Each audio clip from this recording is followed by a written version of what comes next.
নবী সাল্লাল্লাহু আলাইহি সাল্লাম তো স্পষ্ট বলছে, নবীজির লোকে আপনি রাগ করতে পারবেন? তো নবীজি তো বলছে, মান তারাকা সালাতাম মুতাআম্মিদান ফাকাদ কাফারা, যে ইচ্ছে করে নামাজ ছেড়ে দিল সে কাফের হয়ে গেল। তো এর ব্যাখ্যা তো আছে, কিন্তু ব্যাখ্যা তো পরে, শাব্দিক তরজমা কি? ফাকাদ কাফারা, এই ছেলে বেটা, মুসলমানের বাচ্চা, শোন বেটা, মুমিনের সন্তান, রক্তে যদি এক ফোঁটা ঈমান থাকে আল্লাহকে সিজদা দিও।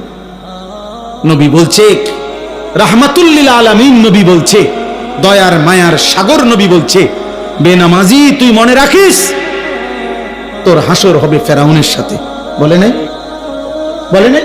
কারুনের সাথে, হামানের সাথে, উবাই ইবনে খালাফ, মক্কার কুরাইশদের সবচেয়ে নিকৃষ্ট কাফের, তার সাথে।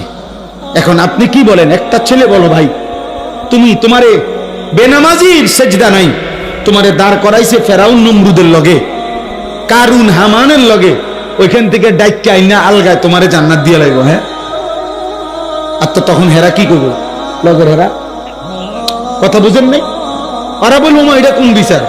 দাঁড়াইলাম এক লগে, আমি যদি হেরে নিক জ্ঞান, আমরা কি? আমরা কি? যদি বিবেক থাকে কারো, ভাই ভাই